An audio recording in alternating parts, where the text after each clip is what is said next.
This camera changes everything because as of right now, March 2021, the Pocket 6K Pro is the most camera for the least money that you can buy for professional filmmaking on the market. So here's the top 5 things I'm stoked about with this camera. Let's get into it.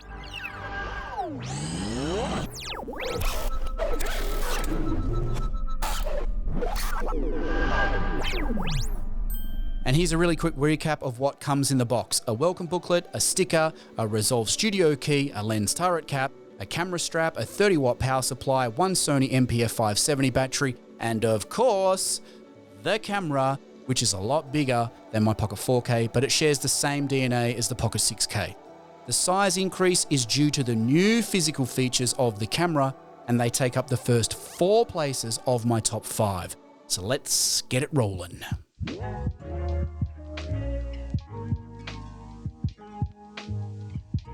The most notable upgrade is the new electronic motor-driven 6-stop IR/ND filter system and the 2 quick select buttons for plus and minus ND control. The internal IR/NDs are excellent and show little color shift, plus they control IR pollution very well.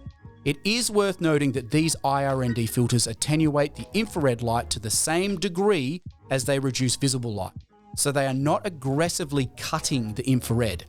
You can see here when you custom white balance the camera to an 18% grey card, then expose the grey card at the recommended 38% or green in the false color mode, then inspect the footage in post, the scopes in Resolve show us that when the camera is correctly white balanced, the internal IR/NDs are spot on the money.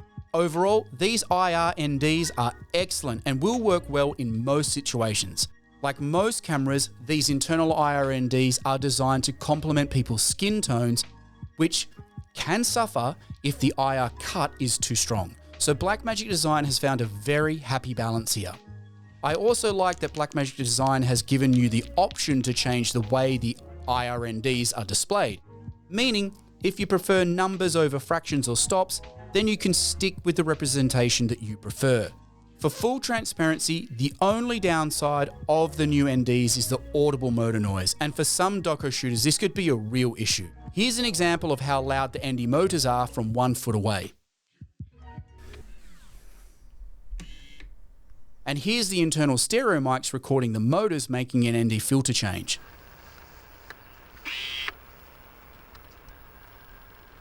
This is something that I definitely wish that I was aware of before buying the camera, so now you guys know.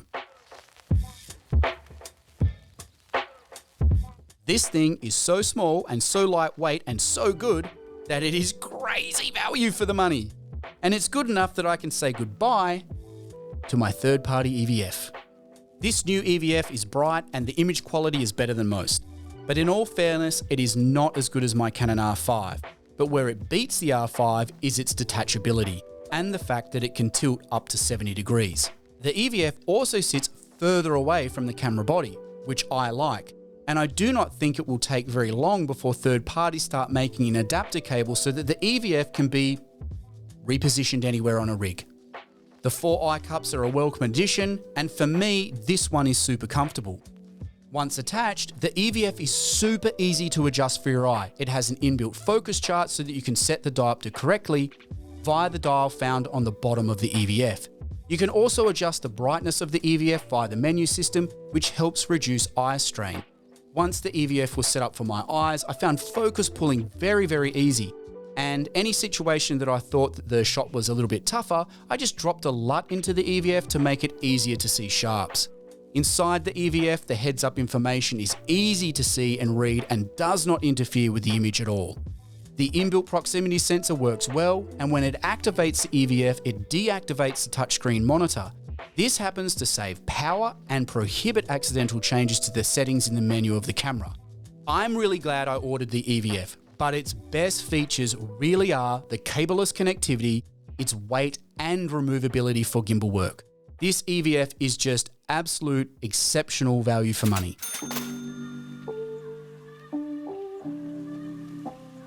No one is going to argue with this. Blackmagic Design's decision to switch away from Canon LPE batteries to Sony MPF570 batteries was the right choice. But the decision to redesign the battery grip was even better. This new Pogo Pin power pass-through battery grip is fantastic. It is solidly built, and it accommodates 2 570 batteries while retaining 1 in the camera, totaling 3 batteries for 3 hours of runtime. I like that the battery group's power draw is prioritized before the camera's battery is used, plus when connected to mains power or a DC source, all 3 batteries will receive charge even while the camera is in operation. The sled batteries are hot swappable, and when replaced will recharge the battery in the camera's hand grip, even while you're filming. When the camera is switched off, you can even use the USB-C to trickle charge the internal batteries even when the battery grip is connected. A good 570 battery should get you between 45 minutes and 1 hour of runtime, but this will depend on the age and the quality of your MPF batteries you have. Overall, the biggest plus of the new battery grip design is the longer run times.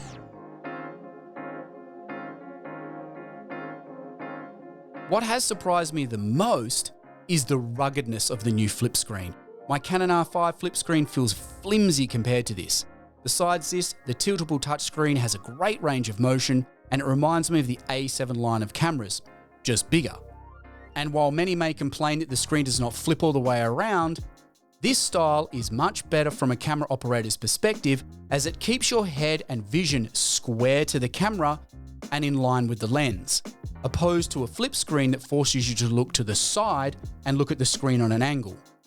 The image quality on the 5-inch HDR screen is awesome. In fact, the quality is so nice, I find it very easy to get focus and judge exposure with. Plus, the 15 nit high brightness is very usable outdoors, so I can't see myself using an additional monitor anytime soon with this camera.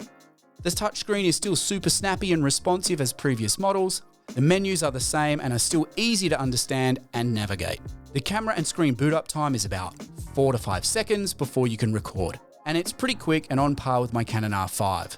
The touchscreen is complemented by the quick access menu shortcut buttons, plus 3 custom assignable buttons on the top of the camera here.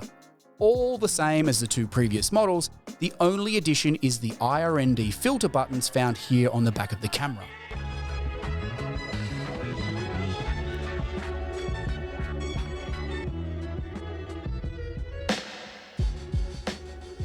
The combination of the IRNDs, the EVF, and the better battery life is the true beauty of the Pocket 6K Pro. It can be rigged all the way up or stripped all the way back, all while maintaining the same level of image control. The Pocket Pro is now a real compact cinema camera that is extremely adaptable.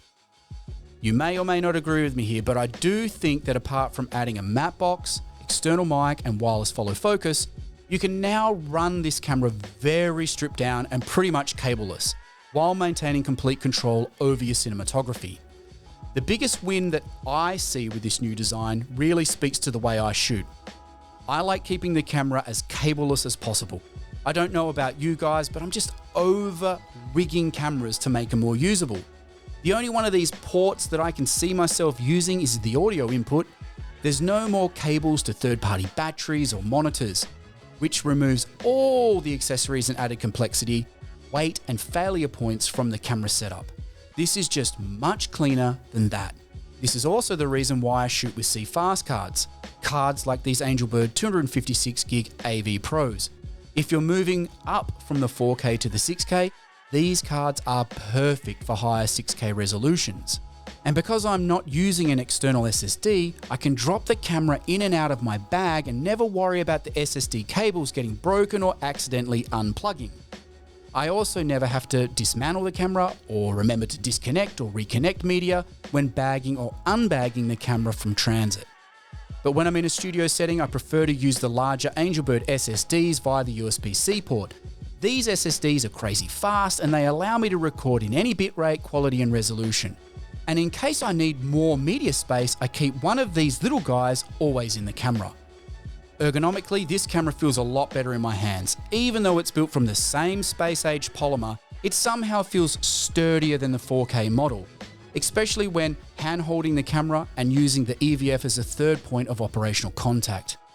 Now, before I go, there are actually a couple of worthy mentions, like the anti-twist dual mounting points on the bottom of the camera, the ability to shoot DCI 4K RAW, and finally a witness mark for focus pullers. So, has this been a worthwhile upgrade from the Pocket 4K to the Pocket 6K Pro? In short, Yes, the Pocket 6K Pro is now a true video production cinema camera, and the $500 worth of changes that Blackmagic Design has implemented into this camera are worth every penny. Thanks, Blackmagic Design.